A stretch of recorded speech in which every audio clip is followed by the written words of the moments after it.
Drugs కేసులో ఆరోపణలు ఎదుర్కొంటున్న item girl Mumaith Khan SIT విచారణకు హాజరవుతారా లేదా అనే సందేహాల మధ్య ఆమె సస్పెన్స్ కు తెరదించారు. సిట్ విచారణ ముందు హాజరయ్యారు.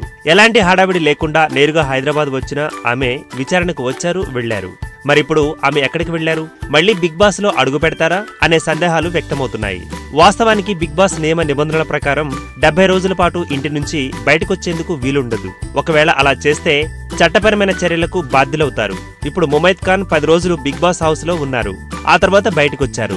అయితే ముమైత్ ఖాన్ తనంతట తాను రాలేదు. కొన్ని అనివార్య కారణాల వల్ల బయటకొచ్చారు. గురువారం ఎపిసోడ్ లో ముమైత్ ను బిగ్ బాస్ నిర్వాహకులు బయటికి పంపించి వేశారు. ఆ సమయంలో కొన్ని అనివార్య కారణాలు, చట్టపరమైన చర్యల వల్ల మీరు బిగ్ బాస్ షోలో ఇక కొనసాగలేరు అని బిగ్ బాస్ చెప్పారు. అంటే ఇక ముమైత్ బిగ్ బాస్ షోకు రారా అనే సందేహం వ్యక్తమవుతోంది. అయితే కన్ఫెషన్ రూమ్ కు ముమైత్ ను పిలిచినప్పుడు ఆమె చాలా పాజిటివ్ గా కనిపించారు. మీరిక బిగ్ బాస్ షోలో ఉండబోరని, అనివార్యమైన చట్టపరమైన కారణాల వల్ల మీరిక బయటకు వెళ్లొచ్చని బిగ్ బాస్ చెప్పినప్పుడు ఆమెలో ఎలాంటి ఆందోళన కానీ ఆవేదన కానీ కనిపించలేదు. దీంతో ఆమె మళ్లీ వస్తుందనే నమ్మకం కలుగుతోంది. అంతేకాదు ముమైత్ ఖాన్ బిగ్ బాస్ ఇంటిని విడిచి వెళ్తున్నప్పుడు ఇంట్లో వాళ్లు కూడా నమ్మలేదు.